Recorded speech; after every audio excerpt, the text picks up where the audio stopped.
Now, imagine this. You're on the couch, scrolling through your social media feed, and suddenly another success story pops up. And you think, I want that.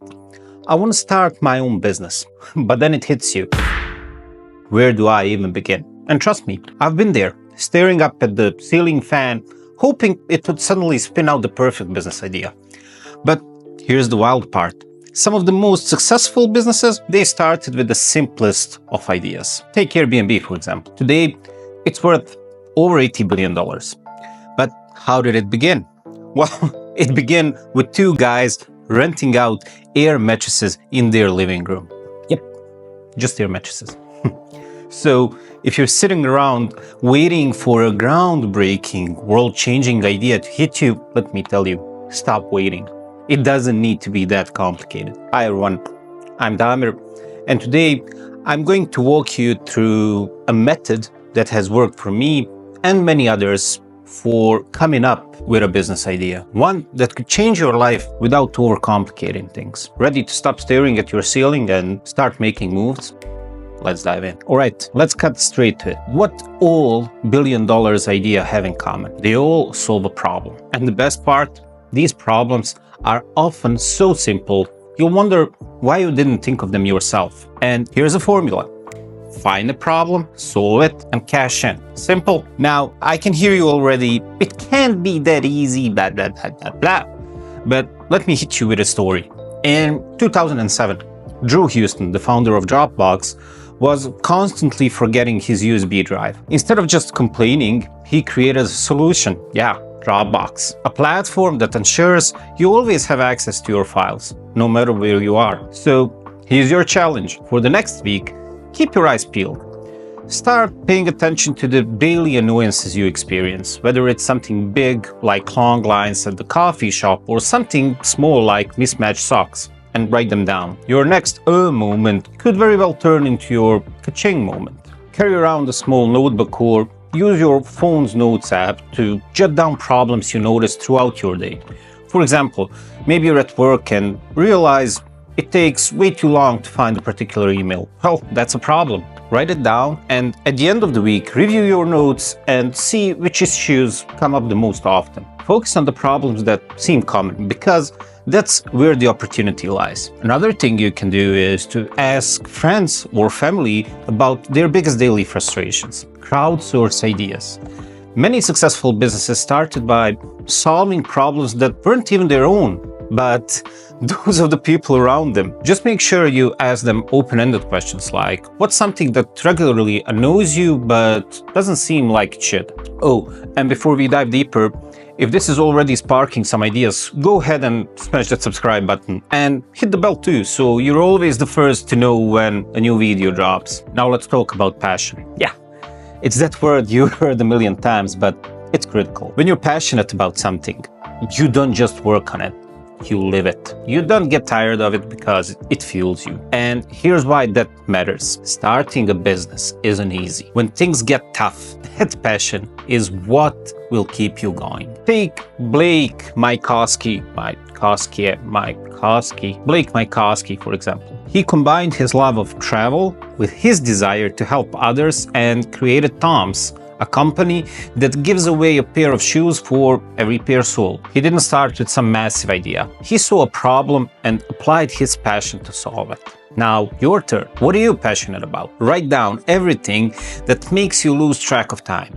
It could be anything like design, coding, or even baking elaborate cakes. Don't overthink it. Just let your interest guide you. Now, if you're struggling to identify your passion, start by reflecting on how you spend your free time. What do you do that makes hours feel like minutes? Another trick is to think back to when you were a kid. What did you love doing back then? Often, our childhood interests reveal our true passions. And now, you need to find a way to combine your passions with solving real-world problems. Passion alone isn't enough.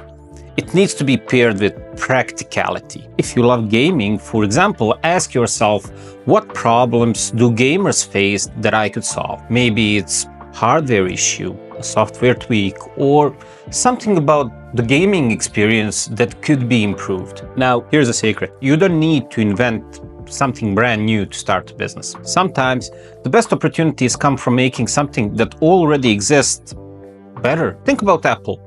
They didn't invent the mobile phone, but they took it and made it into something people can't live without. And they did that by focusing on design, usability, and experience. It wasn't about reinventing, it was about improving. Take a look around. What products or services do you use that could be better? Could they be more convenient, more eco-friendly, or just cooler? That's where the magic happens. Go on Amazon, read the reviews for products and categories you're interested in, and look for patterns. What do customers complain about? Are they mentioning features that could be improved? Are they suggesting features that aren't there but should be? This can help you pinpoint areas where you can step in and create something better. Use the pain point upgrade method. Identify a product or service in your life that you find frustrating or that doesn't quite meet your needs. Then imagine what a premium or improved version of that product could look like. Could it be faster, more user-friendly? Think beyond aesthetics. Focus on real improvements that would make people's lives easier or better.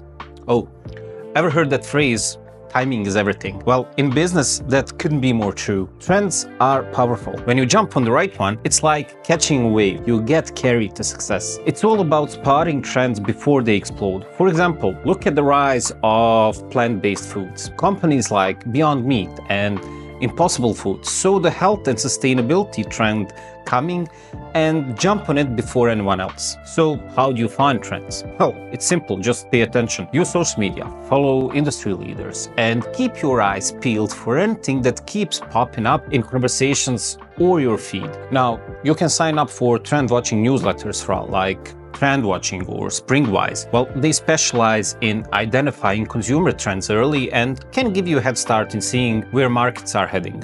You can also keep an eye on social media platforms like TikTok and Instagram to see what's gaining rapid popularity. Sometimes the simplest trends lead to the biggest opportunities. You can also use Google Trends. It's basically a free tool that allows you to track what people are searching online. You can compare search volume across time and see which topics are trending. Well, when you notice a spike in interest, ask yourself, is there a product or service that could cater to this growing demand? Sometimes all it takes to create a hit is combining two existing things in a new way. Think of it like mixing peanut butter and jelly. It's not about creating something from scratch, but finding the right blend. Uber, for example, they didn't invent cars or apps, but they combined them to create a transportation revolution. The key is in the mix. So experiment, combine different ideas and see what sticks. You can use the what if technique. Take two everyday things that don't seem related and ask, what if I combine them? For example, what if I combine exercise equipment with virtual reality? Or what if I combine food delivery services with eco-friendly packaging? This method might lead you to stumble upon an idea that's never been done before. Look at businesses in completely different industries for inspiration. Sometimes the best ideas come from outside your niche. For example, if you're in a tech space, study what's happening in retail or food service. Could a popular concept from that industry be adapted and applied to your own? Now, let's be real. Every journey has its challenges. Fear of failure, analysis paralysis, and self-doubt. They're part of the game. The trick isn't to avoid failure, it's to learn from it. Steve Jobs, for example, he was fired from Apple before returning to turn it into the powerhouse it is today. The only failure is never starting. Start with small tests to validate your idea before you go all in. You don't need to quit your job or sink all your savings into your business idea right away. Run small experiments to test whether there's demand for your product or service. You can start with a landing page, a prototype, or a limited release to gauge interest and gather feedback. Also, surround yourself with a network of like-minded people, whether through online communities, meetups, or mastermind groups. Having a support system helps you overcome doubt and stay accountable to your goals. Getting different perspectives often reveals new insights you hadn't considered. All right, here's the practical part. We're going to break it down into 5 easy steps to generate business ideas. Number 1 is to become problem detective. Find the daily problems in your life, small or big. Number 2 is passion pursuit.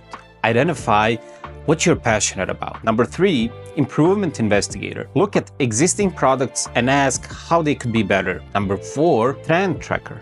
Keep an eye on trends. And number 5, idea alchemist. Combine existing ideas in new ways. Now, to follow these 5 steps, you should set aside 10 minutes each day to brainstorm. Don't censor yourself. Write down any idea that comes to mind, no matter how silly or impractical it may seem. You can refine your ideas later, but the important thing is to keep the creative flow going. Create an idea bank. This is a running list of ideas you can come back to whenever you feel stuck. It could be a document on your computer, a notebook, or even a note-taking app like Notion or Evernote. Keep it handy so you can add new ideas as they come to you. Now, let's address the elephant in the room.